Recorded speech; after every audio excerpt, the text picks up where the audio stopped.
Hello and welcome to Success EduTech. Thank you for watching. Don't forget to like, share, and kindly subscribe the channel.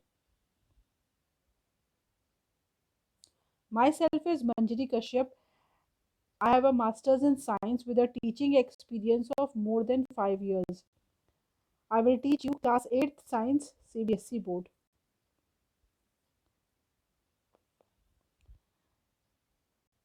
Today I am taking the second chapter of class 8th science, microorganisms friend and foe. Already I have made 12 videos on different topics of this chapter. This is my 13th video.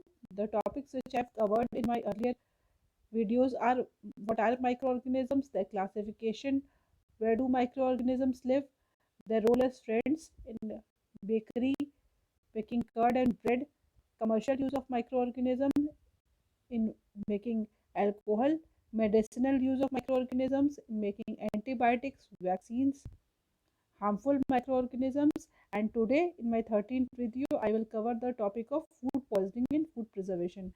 The in the description box the link of my previous videos are given. Please go through it to understand in better way. Food poisoning. Bujo was invited by his friend to a party and he ate a variety of food stuff. Bujo, a little boy, he went to a party as you all go. So there he ate a lot of things. On reaching home, he started vomiting and had to be taken to the hospital.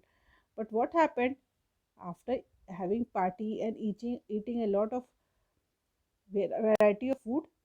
He falls sick and started vomiting. The doctor said that this condition could be due to food poisoning.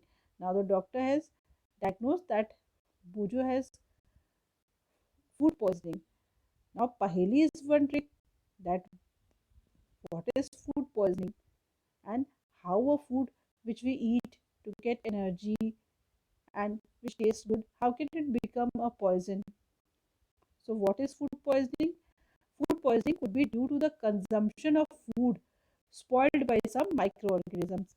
When we eat a food which is already spoiled by the action of microorganisms and we eat it, then this spoiled food, this causes uh, harm to our intestine and we fall sick. Microorganisms that grow on our food sometimes produce toxic substances. These make the food poisonous, causing serious illness and even death. So this food poisoning can very be serious and sometimes death can also occur. So it is very important that we preserve food to prevent it from being spoiled. So food spoilage should be prevented. How it can be prevented? We should preserve the food. And what are the different techniques of food preservation? We will see.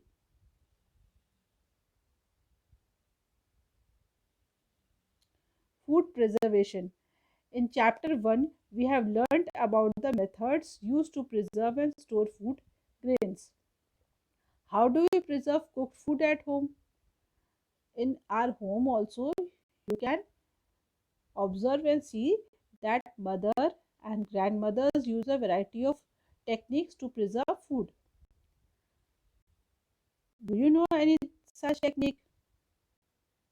You know that in this chapter first portion we have studied that if how a bread mold grows on bread. If we leave a bread in moist condition for a few days, it is attacked by fungus. Which fungus? Bread mold, and it spoils the bread. In the same way, if we leave the vegetables or the fruits, they become rotten. So these microorganisms which are already present in the environment, in everywhere, air, water, they grow on foods and they spoil the food item. Spoiled food items emits bad smell and has a bad taste and changed color.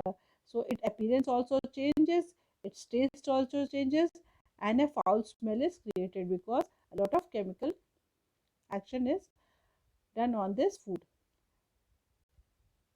So enzymes are secreted by the action of microorganisms and this spoils the food, and bad odor is also emitted by this. Is spoiling of food a chemical reaction? Yes, because a lot of enzymes are involved in this. Paheli bought some mangoes, but she could not eat them for a few days. There is a case of food spoilage with Paheli. Paheli has bought some mangoes and she left it. Afterwards, she found that these mangoes were spoiled and rotten. But now she is thinking that the mangoes I bought have spoiled if I left them. But the mangoes which her grandmother uses for making pickles, it does not spoil.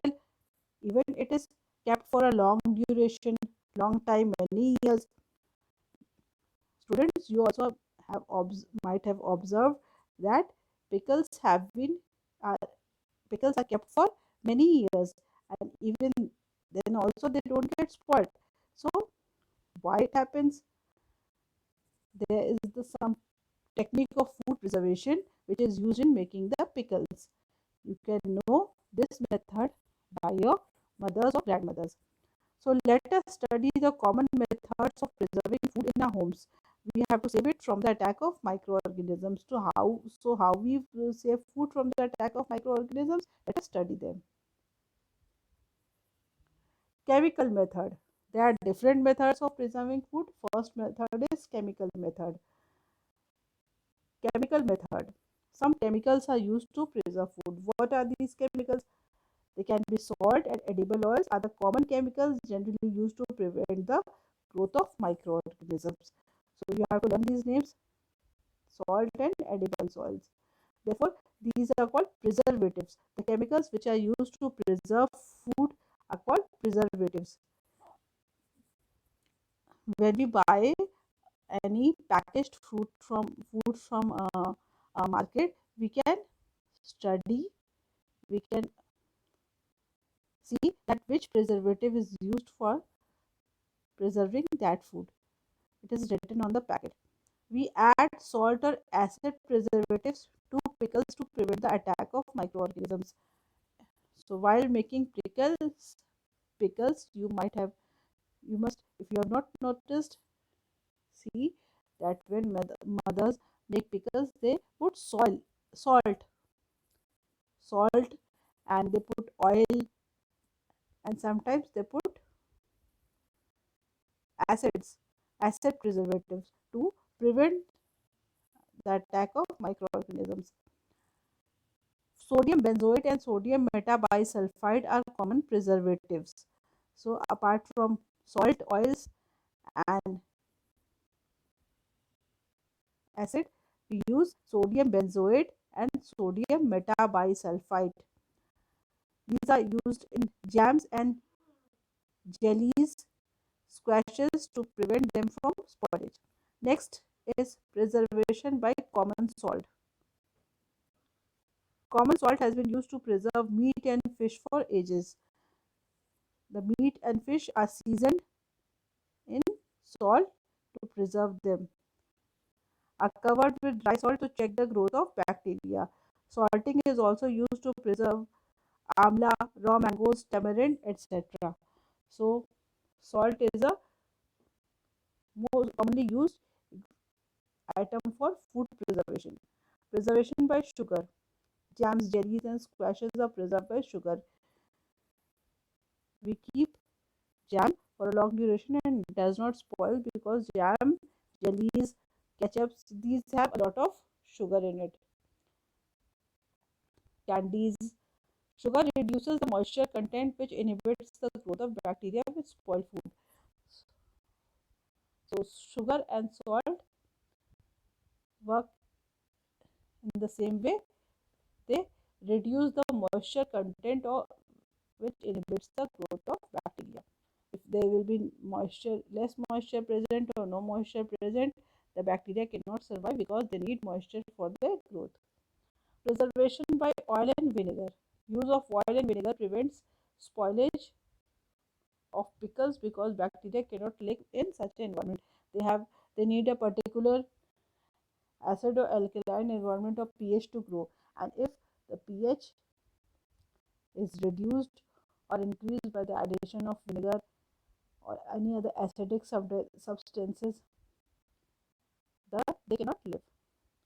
Vegetables, fruits, fish, and meat are often preserved by this method. Next method is heat and cold treatment. You must have observed that mother boiling milk before it is stored or used. Boiling milk kills many microorganisms. So, by boiling milk, we use high temperature, and in this high temperature, the microorganisms which are present in the milk are killed, and they do not get proper environment for the growth. Why does the milk that comes in packets not get spoiled? Now Bujo is thinking that when milk comes in packets, they not get spoiled. So what is the process by which milk is preserved? So his mother told him that milk is pasteurized. What is this pasteurization? Pasteurization is a process in which milk is heated at about 70 degree. The temperature is 70 degree for 15 to 30 seconds, and then suddenly chilled and stored. So this process is called pasteurization, and this process was discovered by the scientist Louis Pasteur. And by doing this, it prevents the growth of microorganisms. Pasteurized milk can be consumed without boiling as it is free from harmful microorganisms. So these are the different methods of food preservation, by some use of some chemicals, by use of salt, by use of sugar, by use of oil, acid, vinegar, and by heat and cold treatments. Storage and packing. These days, dry fruits are even vegetables, and even vegetables are sold in sealed airtight packets. So airtight packets also don't allow the entry of air, and you know that air contains microorganisms. So if they are airtight or sealed, it also prevents the growth of microorganisms.